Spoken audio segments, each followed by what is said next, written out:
A fuel cell as the main power for a car sounds a bit like science fiction to the most of us, but Hyundai already has more than 500 cars inside of Europe on the roads today, and the numbers are still increasing. They deliver their hydrogen cars into 15 countries only in Europe. Now they're presenting the next generation. This car is called Nexo. It's a hydrogen car. It will be at the market soon, and what it makes so special and what it offers, let's find out now.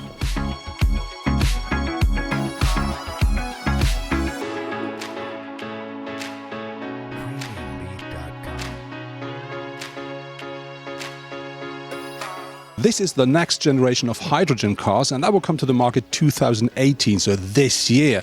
But that car offers a range, they say, more than 500 kilometers, but I'm not quite sure regarding to how many fuel stations and all this stuff. So I'm together here with Frank Meyer. He's the head of mobility and eco cars at Hyundai Europe. Frank, just a question. Is this a car for day-to-day driving? Definitely. With the expansion of the German network of hydrogen stations, it will be very easy to use because you don't longer need a lot of range, but you have sufficient amount of fuel stations that will help you to, in a couple of minutes, about 5 to 6 minutes, to refuel to the maximum charge of such a car. And when we talk about that car and Hyundai's, let's say, step forward into that kind of technology, what does Hyundai plan to make it happen that we will find more of those cars on the roads? Yeah. So first of all, we are very proud that we have big ambitions when it comes to eco cars in general. We launched 2 years ago the Hyundai Ioniq with 3 different powertrains: plug-in hybrid, hybrid electric. This year we are also launching next to this Nexo Arcona EV, giving a very wide array of vehicles that will fulfill the requirements for each different country or segment in the market.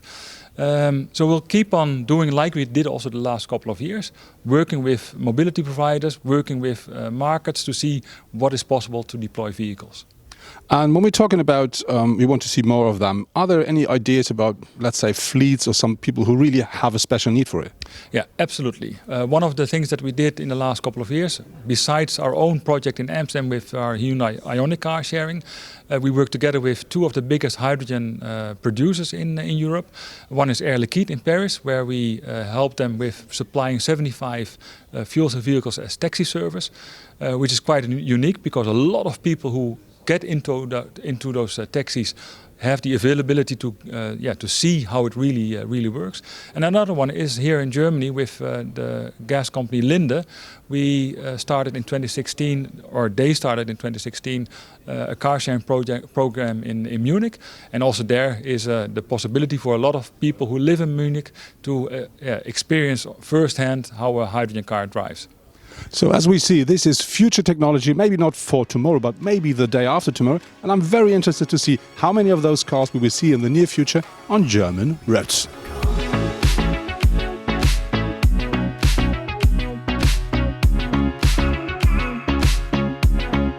The design of the Nexo is, as I think, really fresh and very modern. And this is something Hyundai did on purpose. But why they did it and what they did, the expert will tell us now.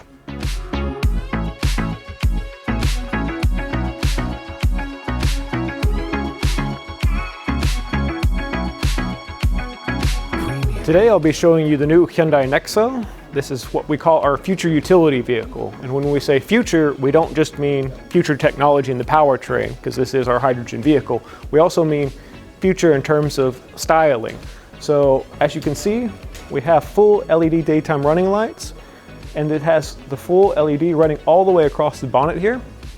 We also have the cascading grille, which is implemented into the car, much like the rest of the Hyundai lineup.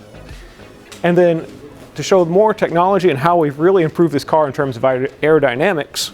So air comes through the bumper, passes over the wheel, which is especially designed for allowing the least amount of air possible to pass through the wheel. Only the minimum amount comes through to cool the brakes, and the rest passes over the wheel and over the rest of the vehicle.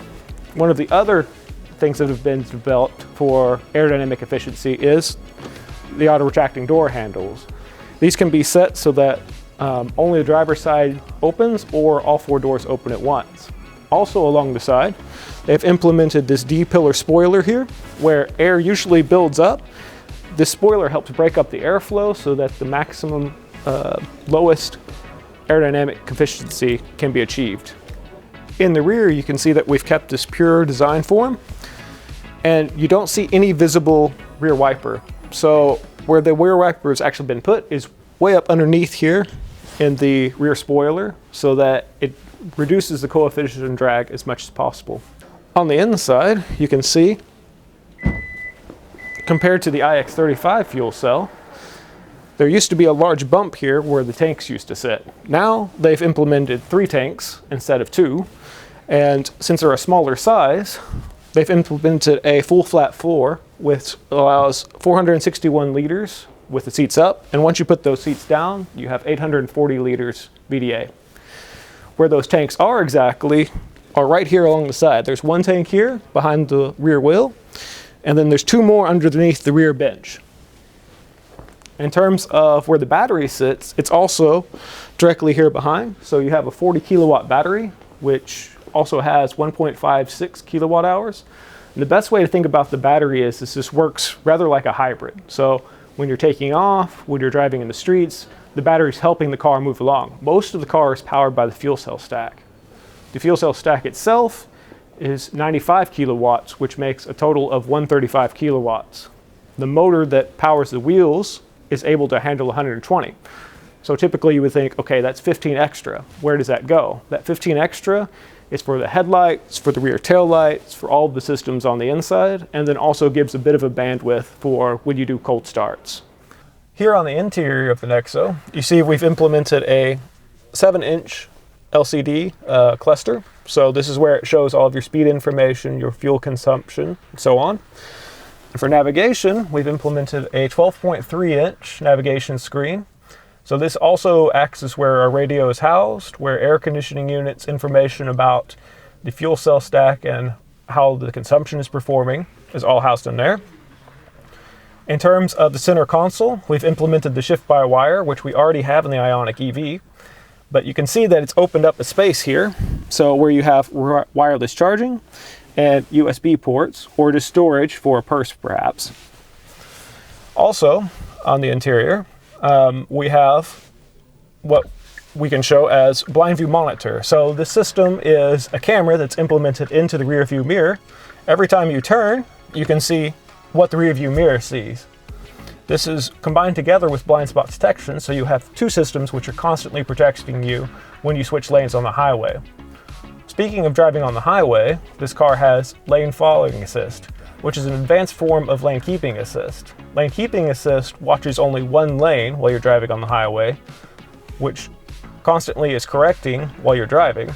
Lane following assist watches both lanes on the highway, which keeps the exact center of the road at all times. And this starts from 0 kilometers per hour up to the top speed of the vehicle at 179 kilometers per hour.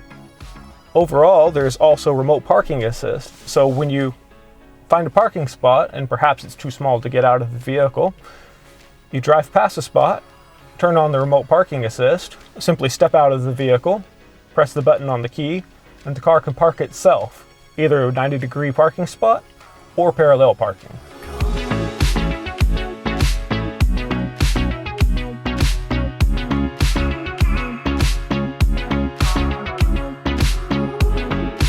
The Hyundai Nexo is at the moment, I would say, more technology package than a day-to-day car. But very important is you can drive the car daily, and the grid of power supplies for hydrogen cars is growing daily. Very important is the Nexo is not only emission-free, it also reduces the amount of fine dust pollution that 2 diesel cars would put in the air while driving the same distance. And what I really like with the car is the design of the car really is a bit futuristic, but it will still fit already today in our traffic.